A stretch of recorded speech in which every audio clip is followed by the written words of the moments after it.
Did you know that more than 90% of you are not subscribed? Let's fix that. Those are rookie numbers. Alright, welcome back to another binge cap, everybody. This is the spring 2023 binge cap. And I'm gonna be honest, this is the first binge cap since I've started doing these that has felt the longest. The winter season went by really fast, and well, I mean now it's been a complete year. The first binge cap I did was the spring 2022. Now it's spring 2023. Now we got a lot to cover this time because normally I cover like 5 to 6 shows, but this season I got a lot. But I'm gonna be open and honest, a lot of them were pretty mid. In fact, I would say that there was only like maybe 1 or 2 shows that came out this season that I was like, yeah. Well, I mean, there were some pretty big ones that came out this season that were pretty good, but I will be saving those 2 for a different video. I'm sure you can guess which ones those are. So I normally break down as much as I can about each show, but a lot of these shows, there's not too much to talk about. So I'm gonna try to make this pretty quick because we have 11 shows to cover. I normally like to go in ascending order in terms of what I thought was shit to least shit. But in terms of this, where do I start? Oh yeah, easy. I guess we'll start with In Another World with My Smartphone Season 2. Now, I honestly tried, because I'm gonna be honest, I kinda got a little excited when I heard this was getting a second season, because let's all be honest, this is one of the worst shows ever. Worst just creations, isekais, anything. I watched season 1 back when I was really truly getting into anime and just watching just a bunch of everything. There's no way in hell I'd ever watch it now. And jumping into season 2, it's just more of the same bullshit. I genuinely only watched probably about like the first 5 minutes of the first episode, and then the rest of it was just, I didn't even like fast forward. I just took the mouse and hovered over the line and looked at the picture, the display thing. I was like, alright, and got it. Which pretty much was me just looking for any scenes of nefarious plot, which there was barely any. But then again, I'm looking for it in the show In Another World with My Smartphone. I'm genuinely curious who this at all appeals to. Anybody who's like, yeah, Another World with My Smartphone, it's top 5 for me, because surely it's somebody. It's just so shit. They're like same as season 1, 1 out of 10. It's so, if I could give it a 0 out of 10, I would, but I have to give it a score. Alright, now we're gonna go up a little bit. I mean, it's only up from there, from a 1 out of 10, but we'll go with this one, Yuri Is My Job. Now, on the onset, I was pretty excited, because deep down, well, not even deep down, pretty openly, I'm into Yuri stuff. Like, when I find a show that's like, oh, it's Yuri, I'm like, yes, let's go. I love Yuri stuff, like, you know, Bloom Into You, Citrus, some of my favorite stuff. So with a title, Yuri Is My Job, I'm like, yes. And it started out pretty okay. It's, you know, this girl gets into this situation where she has to work at this cafe, where it's pretty much like a theater thing, immersive theater cafe, and it's about how the little blonde girl falls in love with the big-titted brunette girl. But I'm gonna be honest, I got bored of this pretty quickly because nothing's happening. It's just the same shit. It's like, oh, a little bit of story, a little bit of backstory, and then by the end it's like nothing happened over the course of 12 episodes. It was just so boring. Like, honestly, like if I'm gonna read anything on it, I'm just jumping to like, when does any more Yuri stuff happen? At the end of the day, I gave it like a 5 out of 10. Right in the middle. It's whatever. It's not too bad. The art's kind of nice to look at, but so far it's nothing that stands out. Alright, another show that started out pretty strong but then got pretty boring, A Galaxy Next Door. Pretty interesting concept. It's about this dude who their parents died, and then as the older sibling of 2 very younger siblings, he had to take up the mantle of like guardian or whatever. And he's a manga artist. He hires this girl who is an assistant artist. Turns out she's from this like other island civilization who have like this stinger. If you touch the stinger, you're bound for life. That's what happens. I will give it credit. It's a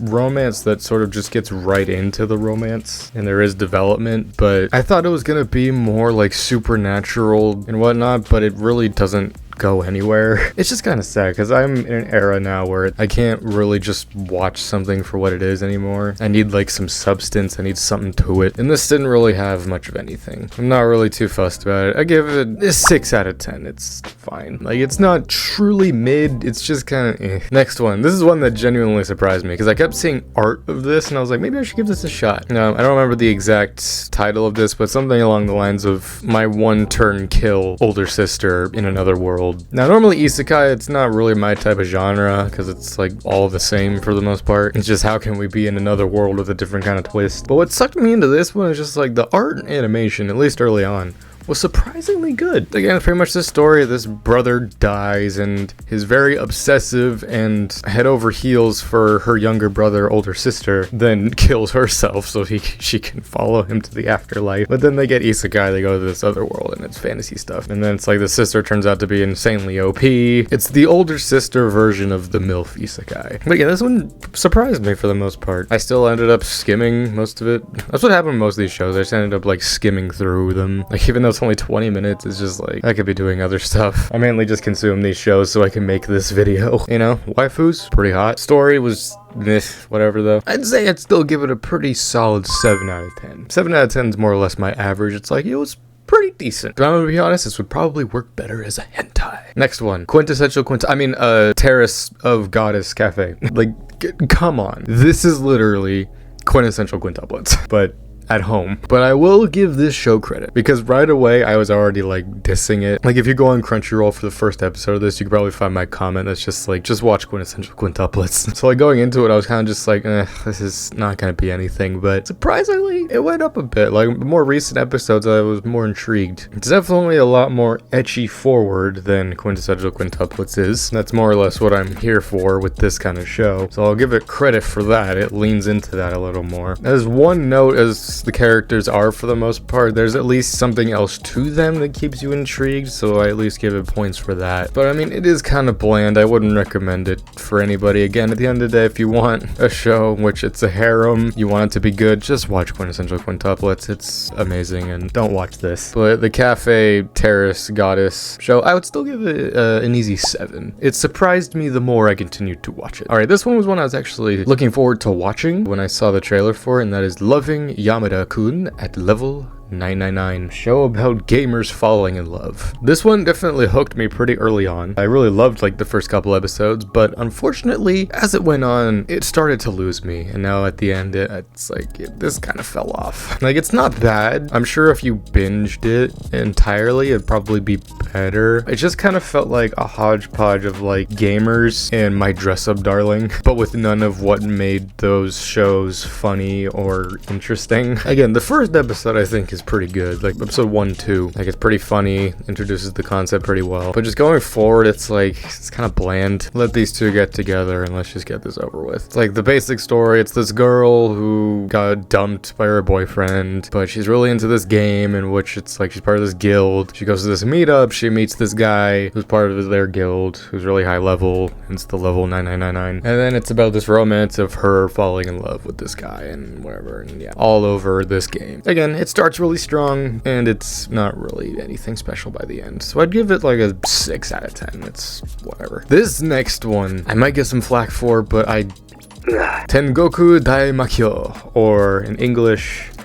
Heavenly Delusions, a Disney anime. Or at the very least, it's on the Japan version of Disney Plus. Of course, I'll get this out of the way right now. This show is beautiful, but another thing I'll say, this show should be a movie and not a show, because it has the budget of like a Shinkai film, but it's in a show, so it's insanely slow. Like there's one point where I literally was continuously tapping the fast forward button, and I was like, this whole episode was one scene. I mean, this show pretty much, it's like, it takes place in a post-apocalyptic world. It's this girl who has the body of a girl, but on the inside she's a guy because the brother's body got insanely fucked up and he was about to die, so the girl like gave up her body so he could live. And then like the story is him escorting this kid to some place, all while fighting these like weird hunter beast things. And there's this other story about like this group of kids that's like Promised Neverland style. They're like in this walled off sanctuary thing that slowly discovered the outside world. Again, this would work really well as a movie, but as a show, it's so fucking slow and boring. The world is so pretty. Like when it switches perspective to the kids that are in the wall and whatnot, I immediately start fast forwarding. So I'm like, I don't give a shit about this. It's like, I've seen that before. It's just Promised Neverland. But like when it's on the outside world, even even then it's like, all right, this is more interesting, but at the same time it's so slow and nothing's happening. But at the same time, the animation, the art, and the music are really fucking good. But it says a lot just watching it week to week, only a 20-minute episode, and I'm like, just hurry up. And there was one episode where like the girl guy like was getting like fucked up and like cut up and had like her shit, like some of her arms that went like cut off by this beast thing. And I was like, oh, okay,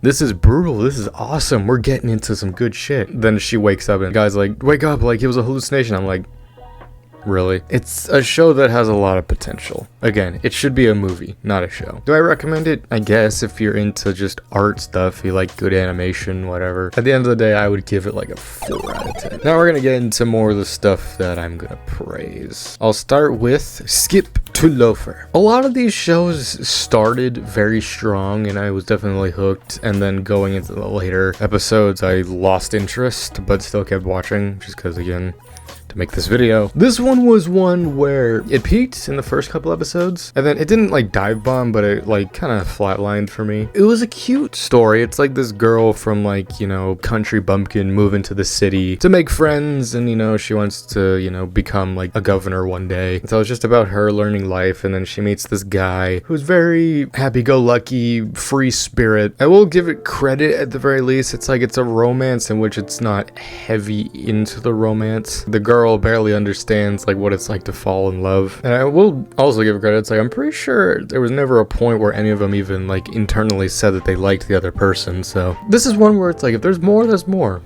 Sure, why not? It's pretty fun. Again, it kind of reminded me kind of like a Peanuts cartoon in a way. It's like if the Peanuts grew up and you saw like their high school life. The opening is definitely kind of stuck in my head, you know, ma bouche goûter, ma bouche goûter. The girl's really cute. She's a unique kind of character in which it's like she's not like overly beautiful or like typical anime moe character main girl that you're used to seeing, and she's actually pretty funny. She's really well voice acted. You know, it's kind of a funny, cute, whatever one-off thing. I give it a 7 out of 10. This is one I covered last season, but now it finally finished. Kubo-san won't let me be invisible. I said yeah, because for some reason this only aired 6 episodes last season and then 6 episodes this season, but I didn't know if I was gonna cover this once it finally finished. But I mean, going into the second half, I was surprised how more into it I was than the first half, just because, you know, stuff was actually happening. Romance was progressing, while at the same time being an ASMR show, which is what I called it last. Because again, everybody talks at this volume. It's like, oh, how are you doing? Again, surprised me at how, I guess, into it I was. You know, funny at times, quirky. The voice acting was unique, I guess. I would recommend it if you're into any, like, cute and just wholesome romance stuff. Honestly, it probably would be an interesting one to fall asleep to, because it definitely felt like I was going to at times. But yeah, solid 7. Alright, last couple ones we'll touch on. This one genuinely surprised me. My Clueless First Friend. This is one of the few this season that I wasn't skimming through and I was actually sitting through and watching, because it was kind of a good like background show as well. Like, it's this story about this girl who's called the Grim Reaper in her school, just because like she's very, I don't want to say goth or emo, but she just like gives off the deathly appearance and vibe. And then this kid like transfers to the school, and he's very loud and open about his feelings because he doesn't have that filter, and he's so infatuated with this girl, just like, oh my god, you're great, like I want you to curse me with your powers. It's about this girl pretty much being bullied, and then this kid is just like, no, this girl's great. And it's a soft romance as well. Of course, it's very just in your face every episode with just like, you know, looks aren't everything. It's surprisingly wholesome. The characters are pretty funny. It's the same joke over and over again, where it's just like someone's making fun of the girl, and then the kid comes in and is just like, no, actually, she's really great and she's awesome. And then like she starts blushing for it being a one-off thing, especially how it's ended. It's fun. I definitely recommend it if you're into like rom-com stuff. Solid 8 out of 10. I'm gonna talk about this one first, just because, you know, I like to save the one that surprised me the most for the end. But I figured I'd talk about this since I kind of didn't really give a score or talk review-wise about it in my reactions. But Demon Slayer. the Swordsmith Village arc. Of course, check out my reaction series that I finally finished and did. Now that I finally had time to sit and stew on it after finishing it. God damn, this season was actually so good. I definitely didn't give it as much credit going into it. Again, the animation, the art, the music, the everything somehow got even better. Introducing like Muichiro and Mitsuri, amazing characters. I can't wait to see more of them going forward into the future arcs. And just in terms of a score, it's an easy 9 out of 10. Not quite 10 out of 10, but you know, it just about teeters on that line. It was definitely very action heavy in the entertainment district arc, but this side of it was definitely more story heavy while still having that balance of amazing action. That was phenomenal. Now then, this next show is one that I have talked about, but that was more the manga side of things, and now we're going to talk about the anime side of it, and that is The Dangers in My Heart. Now, check out my review that I posted fairly recently, where I delved into the manga, but now that the first season of the anime is done, and I'm so happy to see that almost immediately second season was announced, but this show surprised me so much, because again, going into it just concept wise, I was like, okay, this seems like an interesting one-off thing, but then I was just so surprised how immediately hooked I was, like 3 episodes in. I mean, so much so that I immediately went into the manga. But again, I already made a whole video talking about the manga, and now I'm going to talk about the anime, because the anime of it was actually really good. Like again, because now like going into the manga, it's like I have this expectation of things, but then coming back to the anime, it's like, holy shit, this was really good. It's like the animation, the art, the music surprisingly well good, voice acting, and despite knowing the story, like I was still surprised at certain stuff, despite reading it fairly recently. Again, despite me having my personal investment and similar experiences to this story, it's definitely in the top 3 of stuff that has come out this season. And clearly it's popular because immediately it was announced that season 2 was coming, which I'm so glad because I want to see this story like fully realized, even though again the manga's not done yet, but I imagine it'll be coming to an end fairly soon. But it's just such a cute and amazing story. Like some people might not find it as good as I did, but again, I have those personal ties, and even aside from that, I just found it to be a very fun story. You know, me being the romance buff that I am, this definitely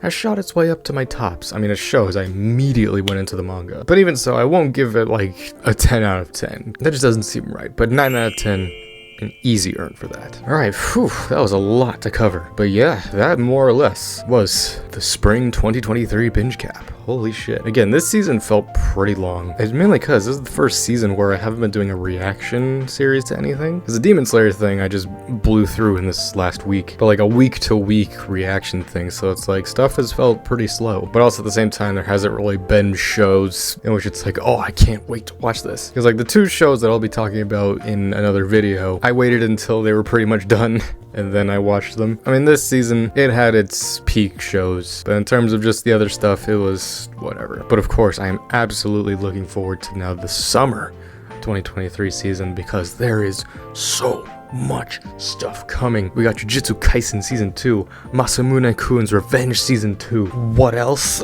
We got Horimiya Season 2. We got Rent-a-Girlfriend Season 3. We got more Mushoku Tensei. Bunch of little one-off stuff that looks really good as well. The summer 2023 season is definitely gonna be one which I'm gonna have a lot to talk about, but hopefully a lot more praise to give. Either way, thank you all for joining me for another binge cap. Stay tuned for other binge caps that'll be coming out. We got at least, 2 more left, as well as many other videos that will be coming soon. AX is just around the corner. There's gonna be a lot of goodness to come from that, I assure you. Thank you all for joining me on this. I'm Lancer. Thanks for watching.